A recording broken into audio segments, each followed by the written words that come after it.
Welcome back. ನಾನು ಸಂಧ್ಯಾ, ನಿಮಗೆಲ್ಲ ಈ ಟ್ರಾವೆಲ್ ಚಾನಲ್ಗೆ ಸ್ವಾಗತ. ಇವತ್ತು ನಾನು ನಿಮ್ಮನ್ನ ಕರ್ಕೊಂಡ್ಬಂದಿದ್ದೀನಿ ಕರ್ನಾಟಕ ಬೆಂಗಳೂರಲ್ಲಿ ನಡೆಯೋ ಒಂದು ಯೂನಿಕ್ ಹಬ್ಬ, ಜಾತ್ರೆಗೆ ಅಂತ ಹೇಳಿ. ಇದನ್ನು ಕಡಲೆಕಾಯಿ ಪರಿಷೆ ಅಂತ ಕರೀತಾರೆ. ವೆಲ್ಕಮ್ ಟು ಬೆಂಗಳೂರಿನ ಕಡಲೆಕಾಯಿ ಪರಿಷೆ. ಈ ಹಬ್ಬನ ಪ್ರತಿ ವರ್ಷ ಬೆಂಗಳೂರಿನ ಒಂದು ಹಳೆಯ ಏರಿಯಾ ಆಗಿರೋ ಬಸವನಗುಡಿಯಲ್ಲಿ ನಡೆಸ್ತಾರೆ. ಈ ಕಡಲೆಕಾಯಿ ಪರಿಷೆ ವರ್ಷದ ಕಾರ್ತಿಕ ಮಾಸದ ಕೊನೆಯ ಸೋಮವಾರದಲ್ಲಿ ಆಚರಿಸ್ತಾರೆ. ಈ ಬಸವನಗುಡಿಯಲ್ಲಿರೋ ಬುಲ್ ಟೆಂಪಲ್ ಬಸವನ ಹತ್ತಿರ ತುಂಬ ಅದ್ದೂರಿಯಿಂದ ಆಚರಣೆ ಮಾಡ್ತಾರೆ. ಈ ಹಬ್ಬದ ಮುಖ್ಯ ಭಾಗ ಅಂದರೆ ರೈತರು ಅವರು ಬೆಳೆದಿರೋ ಮೊದಲ ಬೆಳೆನ ಈ ದೇವರಿಗೆ ಕೊಡೋಕ್ಕೆ ಬರ್ತಾರೆ. ಹಾಗೆ ಇಲ್ಲಿ ಮಾರಾಟ ಕೂಡ ಮಾಡ್ತಾರೆ.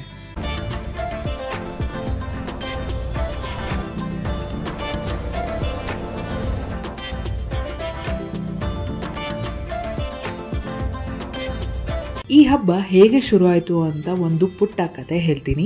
ಆ ಕಾಲದ ರೈತರು ಈ ಜಾಗದಲ್ಲಿ ಸುಮಾರು ಕಡಲೆಕಾಯಿನ ಬೆಳ್ಕೊಂಡು ಜೀವನ ಮಾಡ್ತಿದ್ರಂತೆ.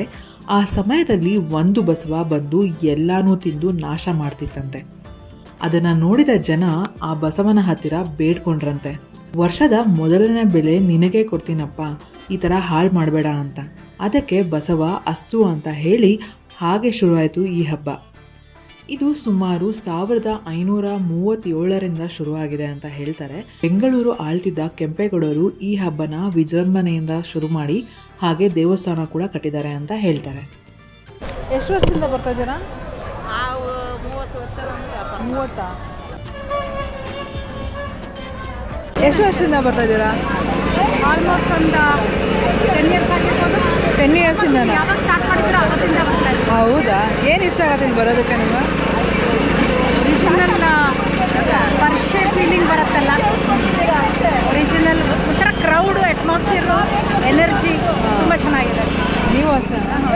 ನಮಗೆ ಇದು ಒಂಥರ ನಮ್ಮ ಕನ್ನಡದವ್ರದ್ದು, ಹೌದು, ಅದಕ್ಕೋಸ್ಕರ ಇನ್ನೇನಿಲ್ಲ. ನಾವಿನ್ನೂ ನಮ್ಮ ಆಫೀಸ್ಗಳಲ್ಲೆಲ್ಲ ನಾರ್ತ್ ಇಂಡಿಯನ್ಸ್ ಬಂದವ್ರಿಗೆಲ್ಲ ಎಂಕರೇಜ್ ಮಾಡ್ತೀವಿ, ಹೋಗಿ ಅಂತ.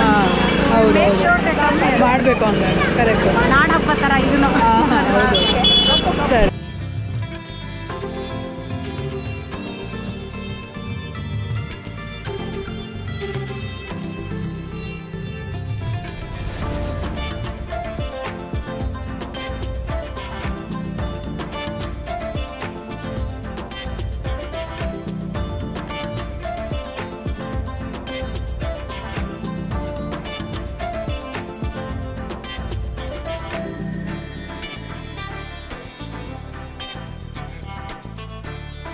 ಸಂಜೆ ಆಗ್ತಿದ್ದಂಗೆ ಈ ಜಾತ್ರೆಗೆ ಕಳೆ ಬರುತ್ತೆ. ಎಲ್ಲರೂ ಪಳಪಳ ಕನ್ನಡಕ ಹಾಕೊಂಡು ಪಿ ಉಟ್ಕೊಂಡು ಹೋಗ್ತಾ ಇರ್ತಾರೆ. ಸಖತ್ ಫನ್ ಆಗಿರುತ್ತೆ.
ಈ ಜಾತ್ರೆಯಲ್ಲಿ ಇನಿಷಿಯೇಟಿವ್ ಅಂದರೆ ಇಲ್ಲಿ ಪ್ಲಾಸ್ಟಿಕ್ ಬಳಕೆ ಇಲ್ಲ, ಎಲ್ಲರೂ ಪೇಪರ್ ಬ್ಯಾಗ್ನ ಯೂಸ್ ಮಾಡ್ತಾ ಇದ್ದಾರೆ. ಹಾಗೆ ಇನ್ನೊಂದು ಇನಿಷಿಯೇಟಿವ್ ಕಣ್ಣು ಕಾಣಿಸ್ತು, ಕನ್ನಡ ಬೆಳೆಸಿ, ಕನ್ನಡ ಮಾತಾಡಿ, ಕನ್ನಡ ಉಳಿಸಿ.